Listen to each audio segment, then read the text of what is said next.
Blitz On 2, sponsored by Roper Hospital, Denton's Shipyard, Physicians Foot Care, and Steam Enterprises. Welcome to the Blitz on 2. I'm Brianne Walsh with Logan Reaver. It is the second to last week of high school football here in the Low Country, and teams are still trying to make that push for a playoff berth, and we had some close matchups tonight, also some blowouts. Yeah, well, kind of always seems to be that way. Teams still trying to make it into the playoffs, and there's not a lot of room for error with only one regular season left. But let's take a look at tonight's storylines. Cane Bay visiting Wando. The Cobras are 2-1 in region play after a double overtime win last week. Wando is 1-2, trying to get a win and a playoff spot.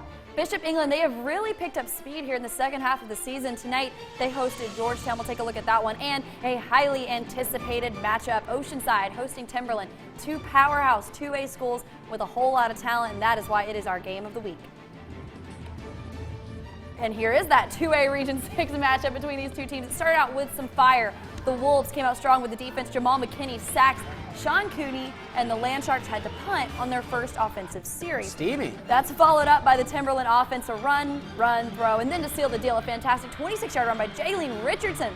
Watch the stretch, gets in there for the score, and it's 6-0 Timberland. Then on the kickoff, guess who? Keegan Williams. He's back to receive it and just makes guys miss all the way down the field. He doesn't get the touchdown, but he sets up great field position for Oceanside, and then he's just going to finish it off. Keegan runs it in for his first touchdown of the game after the handoff. They make the PAT, so the Land Sharks take a 7-6 lead in the first quarter. Fast forward, beginning of the second quarter. Oceanside driving, not to Keegan Williams this time. This time, Cooney to Malachi Ori, wide open in the back of the end zone. It's 14-6 Oceanside, and the Land Sharks go back and forth with the Wolves all night. Timberland made it a close one in the fourth quarter, but Oceanside takes it in a shootout, 49-40.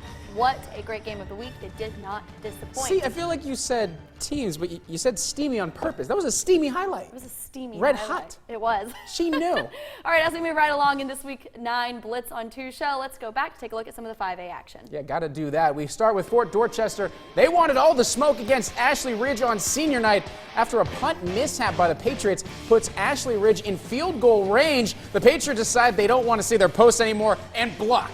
That's Maceo Montgomery on the return, and he's gonzo. Patriots strike early, and you know it'd be often too. Zoltan Osborne, he's going to hand this one to Dwayne Wright, and if you sat him in your Low Country Fantasy League, shame on you because he was racking up points tonight. 14-0 Fort D lead when it's Osborne, and this time he's going to get out of the pocket and use the legs a little bit, and once he gets outside, I want you to get a load of Quajon Simmons to Delray Ford. Sorry, truck owners, but you don't want a Ford in this case. Absolutely levels him, and that leads to one more from the most mild-mannered celebrator we got. It's right again. Lets the actions do the talking, just like Barry Sanders used to do. I scored. Yep, here's the balls. Well, Patriots dominate 41-14. The Goose Creek Gators head to James Island to take on the winless in region Trojans. Pick it up in the middle of the first quarter, and Gators quarterback Manny Mukwamu gets his team on the board. 7-0 they lead. Gators, after a missed field goal, Gunnar Nistad hits Buddy Coker, and the Trojans tie it up at 7.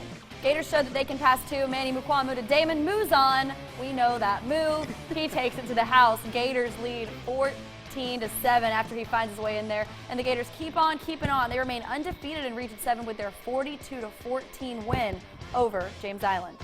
Berkeley on the road at Stratford, trying to keep pace with those Gators in Region 7. Right before halftime, it's Raylan Arlington with the takedown of Josh Davis.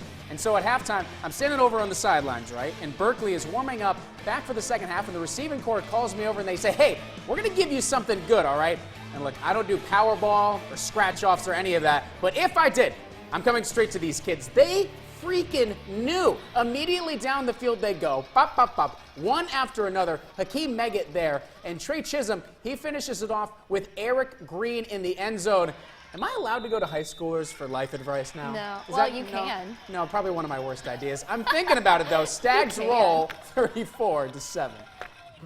Wando was completely dominant against Cane Bay at home tonight, 35-0 at halftime and well into the third quarter. So, yeah, the Warriors put up a ton of points with a huge offensive surge, but the defense stopped anything and everything that Cane Bay tried to do. They stopped the run, they sacked Alex Mart, the quarterback, and they had great coverage on receivers.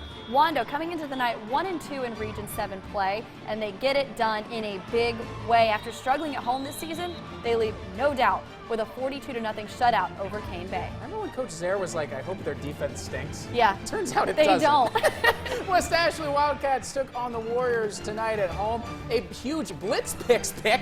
Quarterback Connor Black rolls out to his left and launches deep down the field to Jaden Washington, and that is 6. He is all alone, just like Macaulay Culkin. Next play, stall Corey Spates gonna show off his arm on this occasion, and he finds Levine down the field to put the Warriors into the red zone. Stahl was only able to come away with a field goal, which they had most of the night. West Ashley wins it 24-11.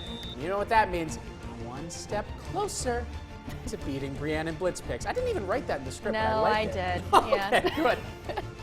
Colleton County, they beat Bluffton tonight 34-21. Beaufort took down Hilton Head 38-21. Yes, I did write that in there. That was very big of you. Thank you. Yeah, I picked Stall. I did.